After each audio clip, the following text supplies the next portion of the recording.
Olá, estamos chegando com mais uma apresentação do programa Ponto Cego da sua TV Assembleia. Um programa que veio para mostrar que quando você acender esta luz, você vai nos conhecer de um jeito como você nunca viu. Pessoas com deficiência visual, na apresentação do programa, trazendo informações bastante úteis para a nossa sociedade integrada de pessoas de diversos perfis humanos. E hoje nós iremos tratar um assunto muito importante, que se trata da justiça. De que forma a justiça ela pode se tornar acessível, né, para todas as pessoas, inclusive para as pessoas com deficiências visuais. Eu sou Paulo Roberto Cândido, um homem de 1,79 m, 79 quilos, pele parda, olhos e cabelos castanhos. Estou utilizando um paletó preto, calça preta, óculos marrons, e estamos aqui juntamente com Samuel Chaves. Olá pessoal, estamos aqui em mais um episódio do Ponto Cego. Eu me chamo Samuel Chaves, estou vestindo uma camisa social branca, calça preta, estou usando óculos, sou um homem de pele clara, tenho os cabelos curtos negros, sobrancelhas grossas, e estamos aqui, né, nesse episódio aqui para falar um pouquinho sobre justiça, acessibilidade. Vocês vão amar essa edição, não é, Paulo? E se lembrando que tanto eu quanto Samuel somos pessoas com baixa visão. Temos uma visão subnormal, digamos assim. E hoje, com muita alegria, recebemos nesse primeiro bloco Edson Viana Gomes, que é da Assessoria de Comunicação do Tribunal de Justiça do Estado do Ceará, e vai também fazer a sua autodescrição, Edson. É um prazer estar aqui no programa, Paulo. Então, eu tenho 1,80 m, 79 quilos, pele clara, estou vestindo um blazer escuro, uma camisa branca por dentro e uma calça bege, né? É um prazer estar aqui falando pela primeira vez aqui no seu programa, viu, Paulo? A alegria é toda nossa, como eu disse, né? Hoje vamos falar sobre inclusão e acessibilidade na área da justiça. Você me fala uma coisa, quando é que surgiu esse seu interesse, ou de que forma você começou a trabalhar com relação à acessibilidade e inclusão de pessoas com deficiência? Você não tem nenhuma deficiência ou conhece alguém que tem alguma deficiência que levou para esse universo? Sim, uma pessoa muito importante na minha vida foi o saudoso Davi Farias. Ele foi o presidente da Associação dos Deficientes Físicos do Estado de Ceará, e eu tive uma grande amizade com ele, uma pessoa muito, muito amiga minha, aquele amigo do coração, né? Já partiu em 2011, mas ficou essa sensibilidade, né, ao longo dos anos em querer dar minha contribuição também para o universo da pessoa com deficiência. Essa contribuição, como se deu essa contribuição e como foi criado esse projeto? Bom, inicialmente falando aqui com o nosso amigo Paulo, né, em maio deste ano, nós conversando, e o Paulo disse, Edson, eu não lembro mais exatamente como surgiu, mas ele disse que os meninos do Instituto gostariam de saber como é que funciona o fórum, né? Eles queriam saber como é que se torna um advogado, um juiz. E aí eu captei ali na hora e disse, puxa, a gente podia fazer um projeto voltado, focado especificamente para estudantes vinculados ao Instituto dos Cegos, né? E a partir daí eu fui amadurecendo a ideia, fui visualizando, fui montando um quebra-cabeça na minha cabeça, e a cada passo que eu pensava e como seria, eu falava com o Paulo, Paulo, dá certo isso? O que é que você acha? Ele, não, Edson, a ideia é muito boa e tal. Então, a partir daí, eu levei esse projeto, né, que eu chamo assim, o projeto Justiça de Olhos Abertos, para o nosso chefe, que é o Iro Santiago Júnior. É uma pessoa, é um grande profissional de comunicação, uma pessoa que trabalha diuturnamente lá na Assessoria de Comunicação do Poder Judiciário do Ceará. O Ilo viu também, o Ilo é uma pessoa muito sensível, e ele viu, olha, disse, isso aqui é um grande projeto, vamos abraçar o que é que precisa, e a partir daí ele já levou para a presidente do Tribunal de Justiça do Ceará, que é a desembargadora Maria Nailde Nogueira, né, cuja gestão 2021-2022 tem como foco exatamente essa questão da humanização, e esse projeto Justiça de Olhos Abertos, né, ele se enquadra perfeitamente dentro dessa realidade, né? Então, nós tivemos inicialmente o apoio do ILO, tá certo? O apoio da nossa presidente, e do lado de cá, aqui do Instituto dos Cegos, o apoio total do Paulo, que também achou um projeto muito interessante, né, e sem o qual esse trabalho ele não teria ocorrido, né? Eu idealizei, eu sonhei, mas há de se ressaltar que muitas pessoas também estiveram por trás, né? Lá no tribunal foram vários nomes, vários profissionais, vários departamentos. Eu não quero citar aqui um para não, caso esqueçam um nome, e eu não quero ser injusto, né? Mas o que eu quero dizer aqui é o seguinte, que nenhum trabalho interessante que vai impactar a vida das pessoas, ele é realizado por uma pessoa só. Não, é necessário esforço, é necessário um trabalho conjunto, e isso nós tivemos, graças a Deus. E você falou numa palavra muito interessante, que é sensibilidade. Então, a partir de você e de outras pessoas que você foi conquistando, também são pessoas sensíveis, então esse projeto foi crescendo. E qual foi a repercussão em outros tribunais? Você tem informações de outras assessorias de comunicação de outros estados também sobre esse projeto? Sim, exatamente. O projeto ele tem tido uma recepção muito maior do que a gente imaginava, né? O nosso chefe William, ele tem um grupo, ele participa de um grupo de WhatsApp que congrega todos os chefes de assessorias de tribunais do país, né? Então, eles ficaram, assim, encantados, né, com esse trabalho. Por quê? Porque é um projeto pioneiro, né, no país. Ninguém nunca realizou uma parceria para levar, para facilitar informações do Poder Judiciário para uma entidade de pessoas que trabalham com a causa da pessoa cega, né? Então, já nós fomos demandados pelo Tribunal de Justiça do Piauí, porque eles ficaram muitíssimamente interessados, eles pediram, né, informações como é que faz, nós enviamos, né, o nosso projeto para que eles possam adaptar e já a partir daí implantar lá no tribunal deles. Mas não é só isso não, viu, Paulo? Aqui, algumas pessoas que são cegas do interior do estado, elas tiveram conhecimento e já solicitaram a cartilha em braille, né? Tem um caso bem recente que é lá de Independência, e eu até falei com você, né? Você ficou de enviar para o endereço dela lá a cartilha em braille, né? Então, sobre o projeto Justiça de Olhos Abertos, então ele iniciou dessa forma, e foi gerada essa cartilha em braille. A cartilha está contigo aí, Edson? Essa cartilha titulada é Justiça de Olhos Abertos. E para que o Samuel também está tendo acesso à nossa cartilha, o Edson vai fazer então a autodescrição aí da capa, vai informar para o Samuel e demais telespectadores que têm alguma deficiência visual como é que foi confeccionado em braille aqui na nossa gráfica aqui do Instituto Cegos, esse belo trabalho. Bom, inicialmente é importante que as pessoas saibam, né, que a imagem que representa assim, um dos símbolos da justiça é a deusa Têmis. E a deusa Têmis, normalmente, ela está com os olhos vendados. Para dizer o quê? Que a justiça ela é imparcial. Quando ela decide, ela não decide por A ou por B. Não, o foco dela é a isonomia, né? Então, assim, procuramos fazer um trabalho em que, neste caso, né, para representar que a justiça está de olhos abertos, a imagem da deusa Têmis, a gente tirou a venda dela, certo? Então, aqui nós temos, de um lado, a espada, né, que é outro símbolo da justiça, e aqui na outra mão dela aqui nós temos a balança. Então, é simbólico isso aqui, né? Nós tivemos essa gestão em que, de fato, as pessoas com deficiência, elas foram priorizadas.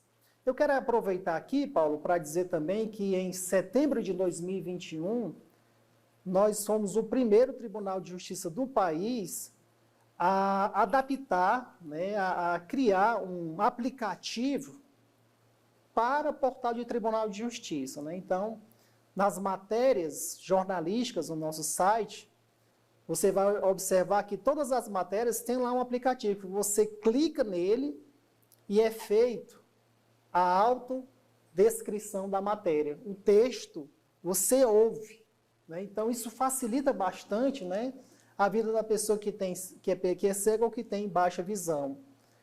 Eu lembro também que na época, ano passado, no nosso tribunal, nós fizemos reuniões com outros estados, né, via conferência, para que eles implantassem também essa iniciativa lá nos estados deles, viu? Edson, me conta mais um pouco sobre essa cartilha. Você explicou no início que é uma forma de introduzir, trazer informações para as pessoas leigas, né, sobre termos que é costumeiro falar em um processo, né, como... Eu vou dar um exemplo aqui. Uma pessoa entrou em contato comigo e falou assim: Samuel, não sei o que foi que... A minha decisão do INSS está dizendo aqui que foi deferida. E agora? Aí eu tinha esse conhecimento. Ela já não tinha. Essa sua cartilha vai tirar essas dúvidas? Sim.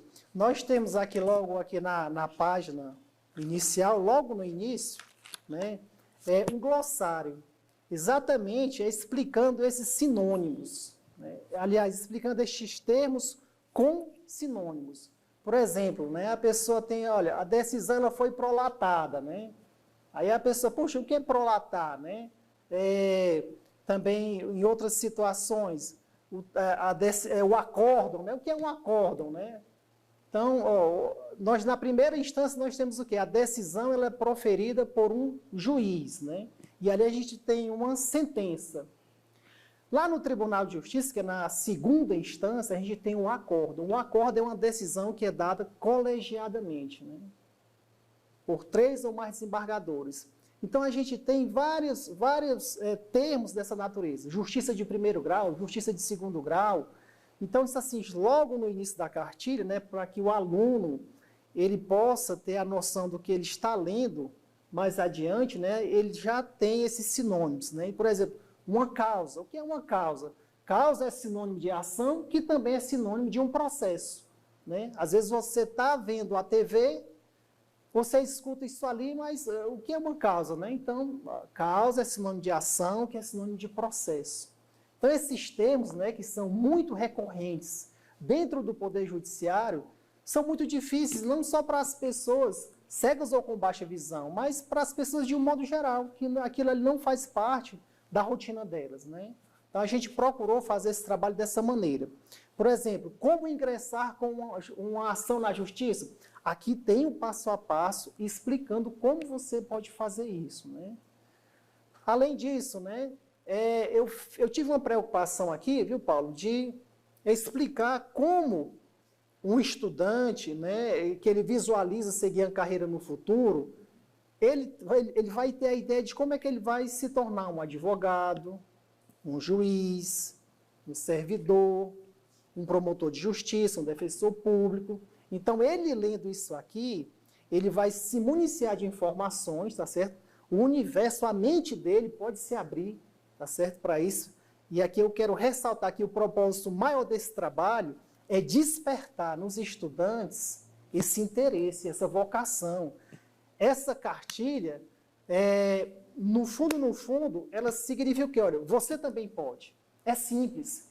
E os estudantes aqui do Instituto dos Cegos, que estão de posse dessa ferramenta aqui, ó, eles estão a anos-luz de um estudante de uma escola normal, porque na escola normal ele não tem acesso a isso, tá certo? Ele não tem um material reunido, pensado, tá certo? Projetado para a realidade dele. Então, de fato, o Tribunal de Justiça do Ceará, ele promoveu essa inclusão, porque incluir é facilitar, é promover esse acesso de uma forma facilitada, né? Essa acessibilidade, essa inclusão vai fazer a diferença deles na vida, eu tenho plena certeza disso. A sua fala é extremamente fundamentada na realidade da inclusão através do sistema Braille. Você compreende que uma criança, um jovem, né, principalmente a criança que está se alfabetizando em Braille, ela vai ter acesso. Nós vamos utilizar a cartilha também nesse processo pedagógico de alfabetização dessas crianças, desses jovens que estão iniciando no processo de leitura, até os reabilitantes também do Instituto Alugóis, que é a nossa escola, né, que são pessoas que perderam a visão na fase adulta, e vão aprender também o sistema Braille, então vão ter acesso também. Então, a importância que você conseguiu vislumbrar, você, através da sua fala, nós queremos deixar esse grande exemplo para que os outros poderes também compreendam o quão é importante, né, você ter acessibilidade também através do Braille. A gente sabe que tem tecnologia, que as pessoas hoje podem ter acesso aos leitores de tela, mas o cego precisa tocar nas palavras, São os únicos que conseguem tocar nas palavras, porque o Braille ele tem o alto relevo, né? E vamos utilizar muito também a nossa cartilha nesse sentido. E as escolas que irão receber as bibliotecas nos outros municípios do nosso estado, e também do país, com toda certeza, vão também poder utilizar esse processo. Não é isso, Ana? Você, como presidente atual do Conselho de Direito à Pessoa com Deficiência aqui do Estado de Ceará, compreende essa importância que tem o Braille? Ele não vai perder espaço jamais para a tecnologia? Acho que houve uma discussão recentemente sobre a desbrailização no momento, né? Acabar com o Braille por causa que a tecnologia está chegando e está ocupando esse espaço. Mas, Paulo, eu tenho um pensamento totalmente diferente. Eu creio que o Braille, sim, é mais uma ferramenta que não pode ser negada e não pode ser esquecida. E muitas atitudes como a de Edson, proporcionando as informações ali para que a pessoa que tem acesso ao Braille possa chegar em casa e ler. Porque a tecnologia ela existe, mas de repente o aparelho do telefone pode dar defeito, e aí? Ou faltar energia, e aí? Mas o Braille não, você tem ali a informação e você sabendo todos os códigos do Braille, você vai conseguir pegar essa cartilha e estudar sozinho. Paulo, eu até para parabenizar essa atitude, né, de tornar acessível. E, assim, como o Rui Barbosa, ele não falava sobre essa parte de inclusão, né, mas ele falava um ponto para que você possa haver essa igualdade, né, professor Paulo, para que possa haver essa inclusão, você tem que tratar os iguais de forma iguais e os desiguais de formas desiguais para que possa haver essa igualdade. E assim, quando traz essa possibilidade, essa oportunidade, esse rico material, ele está trazendo a inclusão, a acessibilidade para o meio das pessoas com deficiência. Isso é louvável. Parabéns, viu, Edson? E o Edson falou que quando uma ou mais pessoas se unem, né, o processo acontece efetivamente. E no dia 29 de novembro de 2022, realmente vai ficar uma data histórica, que foi o dia em que nós assinamos a parceria, o termo de parceria lá no Tribunal de Justiça do Estado de Ceará, onde tivemos a presença da desembargadora doutora Maria Nailde, da nossa presidente, dona Lisélia Almeida, da Sociedade das Ciências Cegos, e o Daniel Cordeiro também, representando a Comissão de Acessibilidade e Inclusão do Tribunal de Justiça do Estado de Ceará. Eu gostaria de mostrar para vocês, nossos telespectadores, esse momento, desse dia maravilhoso, que foi o dia 29 de novembro, que garantiu que esse projeto de Justiça de Olhos Abertos realmente acontecesse. Então, acompanhe aí as falas da desembargadora Maria Nailde, da dona Lisélia, presidente do Instituto Cego, e Daniel Cordeiro, que faz parte da Comissão de Acessibilidade e Inclusão do PJE. O lema da nossa gestão é transformação digital com humanização. Então, a partir desses estudos da demandas relacionadas à acessibilidade, é que nós já tivemos um olhar especial para o surdo-mudo, que hoje trabalha aqui dentro do tribunal. Nós também lembramos daquelas pessoas que têm alguma deficiência e que possam realmente considerar-se incluídas dentro da nossa instituição. E não foi diferente quando a assessoria de comunicação pensou em oportunizar a que um cego ou aquele de baixa visão pudesse ser acolhido aqui nessa instituição, Tribunal de Justiça do Estado de Ceará. Então, esse estudante, que muitas vezes não definiu na sua vida se quer ser um servidor público, ele vai ter a oportunidade de chegar aqui na nossa instituição, fazer um passeio dentro deste equipamento, uma visita guiada, e que muitas vezes, a partir daí, há uma descoberta daquela pessoa de que realmente o direito é uma atividade que ele possa exercer. Hoje nós temos o sistema Braille que permite que esse deficiente possa realmente fazer a sua boa leitura. E nós, pensando nisso, é que encontramos essa parceria com o Instituto dos Cegos e hoje firmamos esse projeto Justiça de Olhos Abertos. Está sendo um projeto pioneiro no nosso país e, com certeza, através deste convênio, nós estamos aqui também a despertar a outros tribunais da federação. Então, é um dia histórico para o Poder Judiciário, é um dia em que nós celebramos com muita honra esse projeto da acessibilidade, desta vez destinado a esses denominados cegos ou de baixa visão. É mais um capítulo da história da presidência, né, do Tribunal de Justiça, sou a terceira mulher a ocupar este cargo e com muita honra. Eu, nesses 2 anos, tenho feito o máximo para dar oportunidades àquele público externo que muitas vezes quer saber como funciona o Tribunal de Justiça, como funciona a justiça de primeiro grau. E nós, além de sermos realmente gestores, nós também buscamos, através da nossa assessoria de comunicação, levar ao conhecimento todas as nossas atividades, qual a competência de um magistrado, qual a competência de um servidor, fazendo com que essa família do Poder Judiciário ela possa ser conhecida por toda a sociedade cearense. É muito importante porque é mais uma ajuda muito grande que está sendo dada aos cegos, né? Mais uma maneira que eles vão encontrar para se atualizar, para saber os direitos deles perante o tribunal, né? Que essa cartilha que agora o tribunal vai distribuir são 330 cartilhas em braille, que para ele é muito bom, para eles, né? É muito bom. E é uma informação maravilhosa, que eles até hoje não tinham.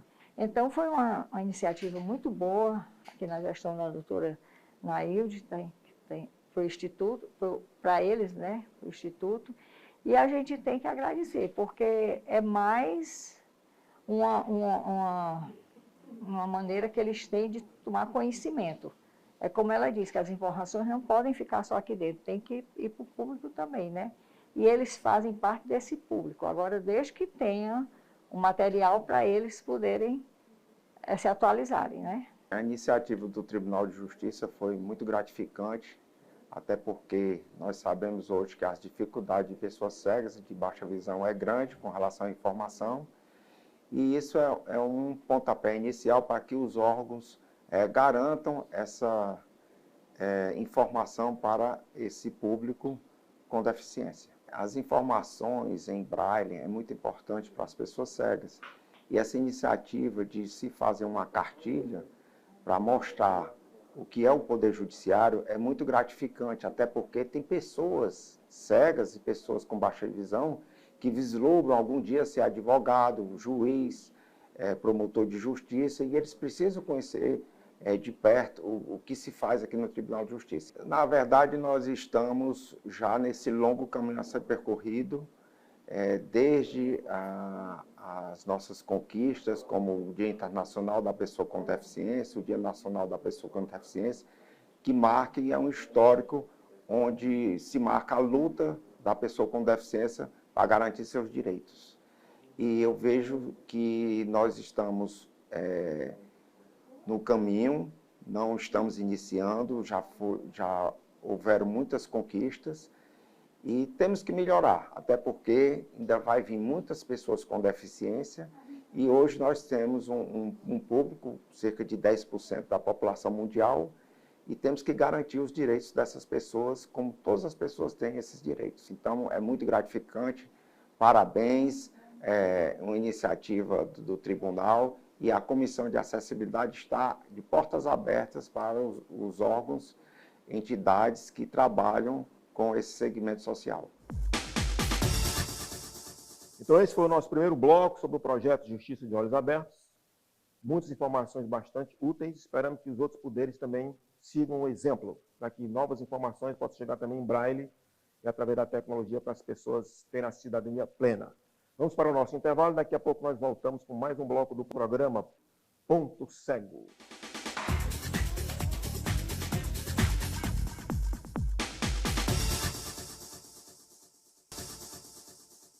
Então, voltando novamente aqui com o programa Ponto Cego, falando sobre o projeto Justiça de Olhos Abertos. Muita alegria agora, nesse segundo bloco, vamos conversar com o Dr. Valton Pereira, né, que é magistrado também aqui do Tribunal de Justiça do Estado de Ceará. Eu já peço ao Dr. Valton que faça a sua autodescrição para os nossos telespectadores com deficiência visual, Dr. Valton. Boa tarde, telespectadores. Meu nome é Valton, tenho 1,75 de altura, peso 105 quilos, estou ficando careca, tenho poucos cabelos, uso um óculos redondo, sou um homem de pele morena, estou com uma calça jeans, uma camisa preta e um blazer também preto. Dr. Valton, não há mais como a gente fugir desse universo virtual, né? Inclusive do processual. Qual a visão sua como magistrado com relação à necessidade que, não só a justiça, mas qualquer poder do nosso país, do nosso mundo, as pessoas, os cidadãos, possam ter acesso de forma isonômica, né, a processos, notificações, enfim, a todo o material que está processado eletronicamente? Paulo, acessibilidade, promover acesso à justiça, é promover a inclusão. É possibilitar ao cidadão que ele consiga encontrar no judiciário um amparo. Todos que vão ao judiciário estão buscando um amparo, estão buscando um auxílio, estão buscando uma resposta para um problema que vivenciam. E o judiciário inclusivo é o judiciário que vai permitir a todo e qualquer cidadão um acesso a um juiz, um acesso a uma decisão judicial, um acesso a um direito que lhe pertence.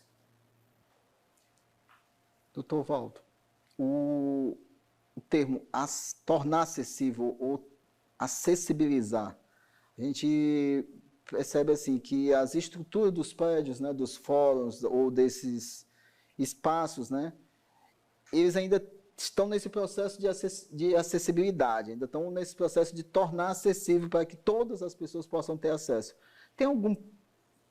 Vocês estão... Como é que está sendo trabalhada essa parte da arquitetônica, a parte digital, a parte atitudinal dos componentes ali, das pessoas que atendem essas pessoas? Como é que está sendo feito o planejamento dessa parte arquitetônica, atitudinal e tecnológica? O nosso Tribunal de Justiça aqui no Estado de Ceará, ele tem um setor voltado justamente para a questão de engenharia estrutural e a própria arquitetura judiciária. E eu posso destacar o Fórum Clóvis Bevilacqua, que hoje ele tem promovido, durante a gestão da doutora Ana Cristina, ela buscou muito essa inclusão dessa questão da acessibilidade. Temos piso tátil, nós temos hoje toda uma sistemática para tornar um acesso mais fácil aos locais dentro do Fórum Clóvis Bevilacqua, que para mim é um grande exemplo de gestão que nós temos, uma gestão predial voltada para a magistratura no país. Com relação à questão virtual, de fato, o caminho do processo virtual, o processo eletrônico é um caminho sem volta. E um acesso eletrônico, ele possibilita também que o indivíduo na sua casa, dentro da sua estrutura, possa consultar, possa pleitear, possa buscar no judiciário, buscar do judiciário aquilo que ela precisa, aquilo que ela busca, aquilo que lhe convém para aquele momento. E isso se mostra relevante, muito importante, porque muitas vezes eu estou lá na minha comarca, trabalhando em Quixadá, e atendo um advogado que está ali em São Paulo, que está no Rio Grande do Sul. Quando eu era juiz em Canindé, eu atendi um advogado que fazia audiência na comarca, numa cidade do Rio Grande do Sul, e ele fazendo audiência em Canindé. Então, a virtualização e a utilização da internet como meio de comunicação, eu entendo que é um caminho sem volta, aproximando as pessoas nesse mundo tão grande que é o que nós vivemos hoje. Agora, como o Samuel bem ressaltou no primeiro bloco, às vezes você fica sem acesso à tecnologia por uma questão de energia, porque a internet caiu, enfim, porque a pessoa não tem recursos, né, para poder acessar eletronicamente essas informações. A justiça, ela dá condições para que uma pessoa possa buscar no próprio tribunal, digamos assim, ou no fórum, um técnico, uma ajuda técnica presencialmente? Sim, sim. Os fóruns possuem salas e possuem uma equipe técnica para promover esse acesso. As pessoas podem buscar lá se eles não têm acessibilidade. E uma outra sistemática que a desembargadora Nailde, ela estava começando a trabalhar, é a possibilidade de convênios com as municipalidades. Não importa, por exemplo, qual seja o município, ele, na sua zona rural, mais longínqua que seja, de sua sede, vai ter uma escola ali próximo. E essa escola tem acesso à internet.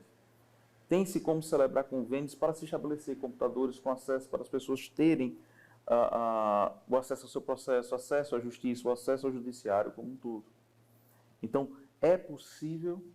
Agora, é uma demanda que, com a pandemia, aumentou exponencialmente e tende a se desenvolver cada vez mais. Doutor, vendo o seu posicionamento vocal, assim, a gente já sente, assim, aquela presença de um juiz, assim, né? Pela forma que a gente cresceu vendo as posições de um juiz na TV, né? Aquela forma firme, porque tem que ser firme, aquela forma imparcial, porque tem que ser imparcial. E, assim, queria perguntar uma coisa que é uma dúvida, né? Que possa estar pairando na mente, né, de muitos. Pois é, a gente vê muita participação, inclusão, né? Direitos iguais. Se uma pessoa com deficiência, ela cometeu um crime igual a uma pessoa que não tem nenhum tipo de deficiência ou limitação física, a lei, ela atinge da mesma forma? Ela vai ser punida da mesma forma ou não? Me conta um pouquinho pra gente.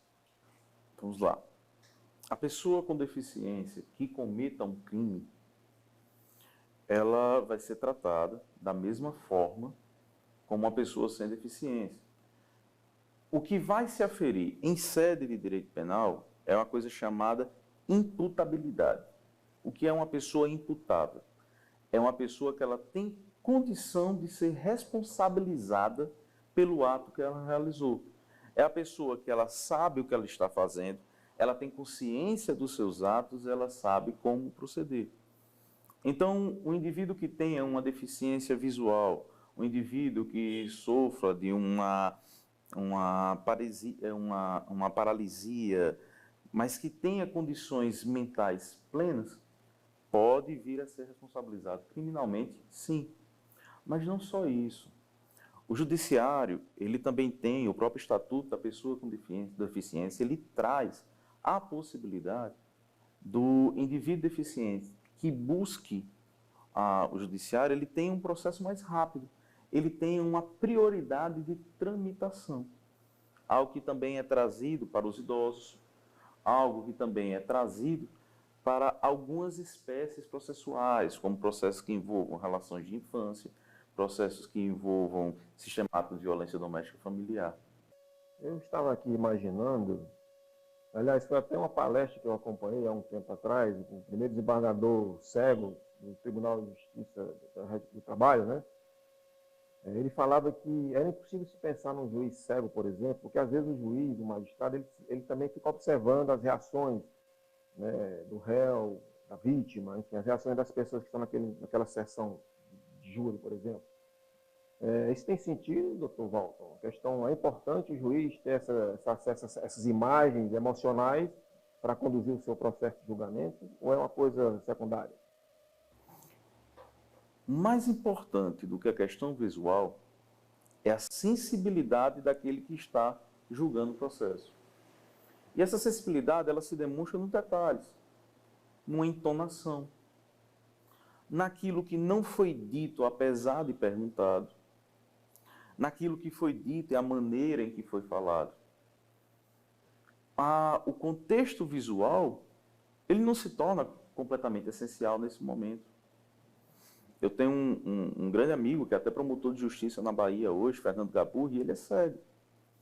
E Fernando, antes de ir para o Ministério Público, ele era professor da UER, na Universidade do Estado do Rio Grande do Norte, onde tivemos a oportunidade de trabalhar juntos numa banca de concurso. E o mesmo argumento era utilizado por um dos candidatos, de que um examinador cego não teria condições de assistir à aula dele. Quando muito pelo contrário. Se observa muito mais, se prepara muito mais, pelo fato dele não enxergar. Isso não vai diminuir absolutamente nada as suas capacidades. Uma pessoa cega tem plenas condições de ser magistrado. Eu sofro de deficiência visual, eu portador de uma visão monocular e sou magistrado aqui no estado do Ceará. Tomei posse na magistratura do estado do Ceará no dia 28 de fevereiro de 2020. E no dia 7 de abril de 2022, eu já estava na entrância final, que é, digamos assim, o último cargo possível para um juiz dentro do estado do Ceará. Então, eu afirmo para os senhores e afirmo para cada um dos senhores que nos assistem que é plenamente possível, sim, a um deficiente visual conquistar uma cadeira na magistratura, conquistar uma cadeira no Ministério Público, na Defensoria Pública, conquistar a tão sonhada carteira da OAB, fazer uma faculdade de Direito. Isso é possível e isso é uma realidade que nós temos que proporcionar cada vez mais. Super interessante, né? Como funciona, doutor, essa hierarquia, né? Tem o advogado, tem o promotor, tem o... Como funciona isso? Abre um pouquinho a nossa mente. Não é uma questão hierárquica. Nós temos nos advogados as pessoas que vão pleitear por nós.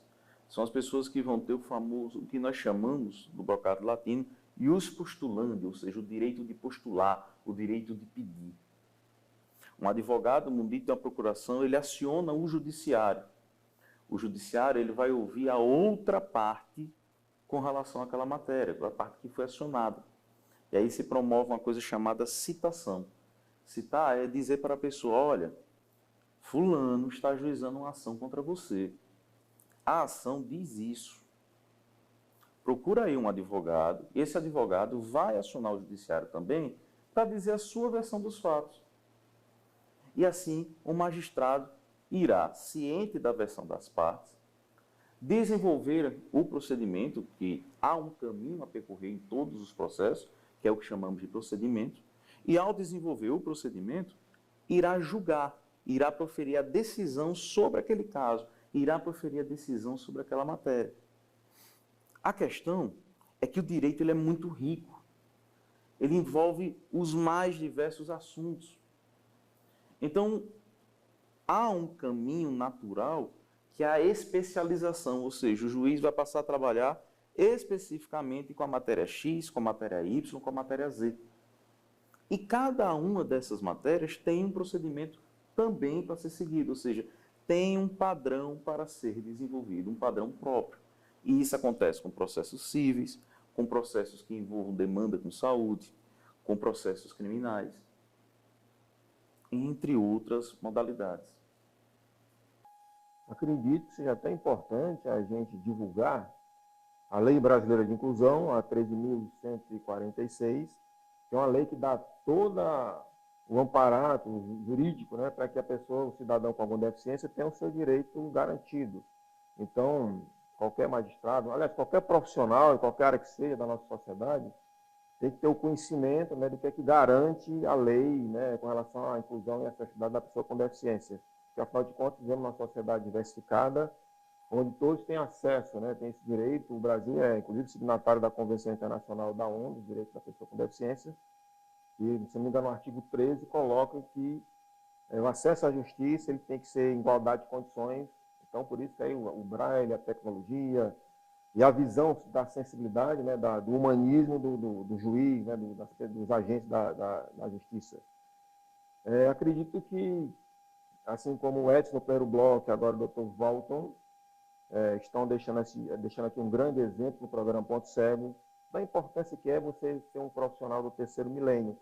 Quando eu entrei aqui no Instituto Cegos para trabalhar na área de informática em 1997, nas minhas palestras na universidade, eu já dizia, você quer ser um profissional lá do terceiro milênio, então você vai ter que ser um profissional que vai saber atender um cidadão, por exemplo, que tem deficiência, atender um cidadão que tem um outro tipo de cultura, enfim. São coisas que estão sendo mostradas hoje em dia, necessidade de estarmos todos atentos a isso, né, doutor?